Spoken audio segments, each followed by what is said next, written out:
Okay, this afternoon we want to talk about Nietzsche, Chesterton, and Christians.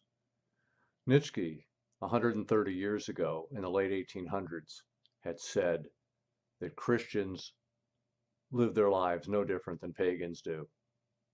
He was critical of the Christians of his time who limited their religion to 1 or 2 hours a week of worship and fellowship, and the rest of the time basically lived the same as non-Christians, as atheists, pagans, what have you. Chesterton, who died in 1936, had lamented in his late in his life that Christianity had been found difficult and left untried. So it's not that Christianity had failed man, but mankind had failed to live by the Christian principles and ideals.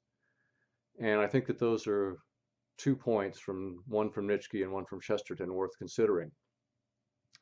Today in the U.S., too many Christians buy into this Paulist view from Paul that faith alone saves them.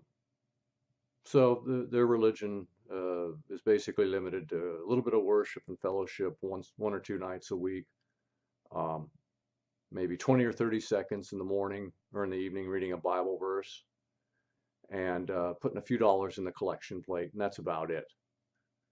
So I think Christians need to really live their faith. I think if you go back to Christ's teachings in the Gospels, Christ's ministry was a public ministry.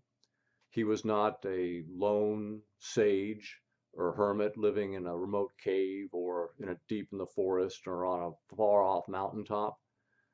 Christ's ministry was a public ministry. He was out among the people. And I think we have to take that to heart and, you know, incorporate that in how we live our lives if we want to be authentic Christians. Christ's 2 commandments: love God and love your fellow man.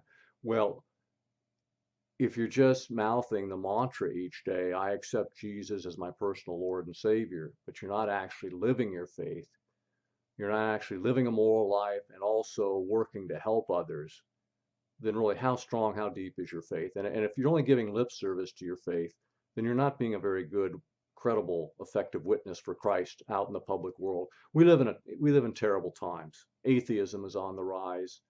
And there's so many problems, so many moral and social problems we're confronted with in all these Western countries, all throughout the world, that these lukewarm Christians that are content with sitting on their butt and telling themselves that they love God, even though they're not putting any actions, not making any serious effort to really develop that love, and also they're not putting any serious substantive effort into loving their neighbors. Uh, they're just in a state of denial. They keep telling themselves they love God. They keep telling themselves that they accept Jesus as their Lord and Savior, and faith is enough to save them. No, you still have to live a moral life, and you still have to do works of charity. I mean, you go down to the local abortion mill in your community, and don't be too surprised if you see in the employee parking lot one or more cars with Jesus Saves bumper stickers on them. Now, these are people that think of themselves as Christians, and they're participating in one of the greatest moral evils of our times.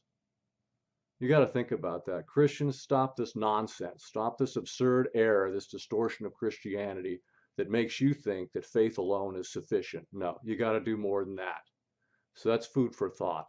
I'm kind of sick and tired of these Christians. Most of them are in these Protestant denominations. Heaven help us. There's 28,000 denominations of Christianity nowadays in the world. How do you slice and dice Christ's teachings in the Gospels that many ways? It boggles the mind. It truly does. Heaven help us for all this confusion. And you Protestants that are mouthing this mantra and giving lip service to really being Christians, you need to get off the stick and make some effort. You need some introspection, and then you need some change. You need to make some changes and get out of this little comfort zone that you tell yourself you're saved just because you believe. That may not cut it. And I'll leave you with this thought. I can't quote you chapter and verse right offhand, but I know it's in the New Testament. By their fruits ye shall know them. So think about that and take that to heart. Thank you.